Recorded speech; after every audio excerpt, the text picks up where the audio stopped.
brought to you by BoardGameAtlas.com, the fastest growing board game community in the world.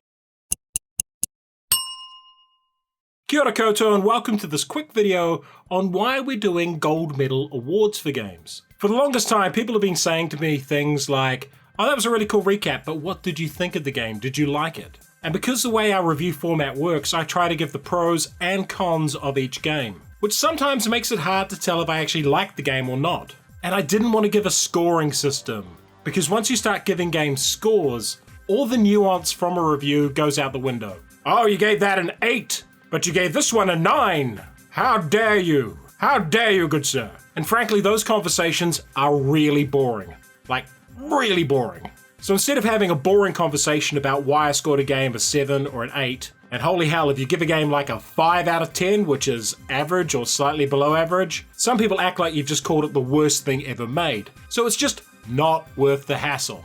But I did like the idea of giving my blessing to games I really, really liked. So the idea behind the Gold Medal Award is just to acknowledge that. To acknowledge that there are some games that I absolutely 100% stand behind and endorse. So as this video is going on, I will bring up the games that have retroactively won a gold medal from 3-Minute Board Games. We've reviewed something like 140 games on the channel, and I'm going to give it out to about 30, which, considering that I reviewed in the first 2 years primarily games from my collection that I already really loved, that gives you an idea that it's going to be relatively uncommon going forward. There are a lot of games I really like that I'm not giving the gold medal to, either because they just fall short or because of other things I'll discuss later in the video. And the requirements for this are twofold.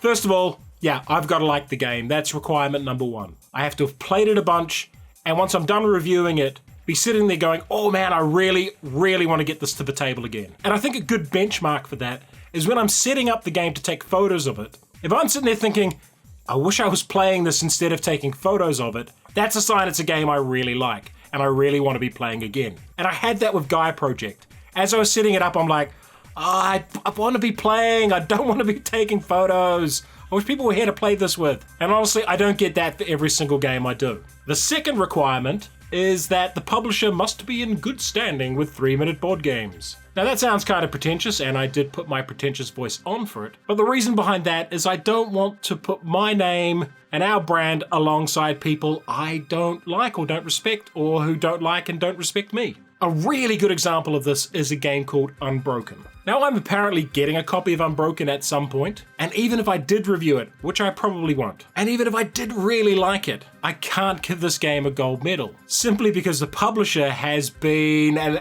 absolutely terrible human being in every way you can possibly conceive. When you're a board game publisher and you appear on the People's Court and you lose on the People's Court, you're probably not someone I'm going to endorse. And if you think that sounds like some form of favoritism or bias, it pretty much is. But I'm upfront about it. And I think you cannot divorce a game from its publisher. And any attempt to do so just feels like a way to excuse pretty crappy behavior. So anyway, that's my rationale behind why I gave out these gold medals.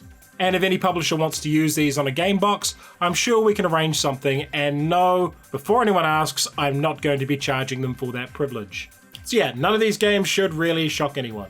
They're all games I've talked about at length, and many of them have appeared in my top 100. And if you enjoyed this video, like it, click the notification button, check out our website, and listen to our podcast.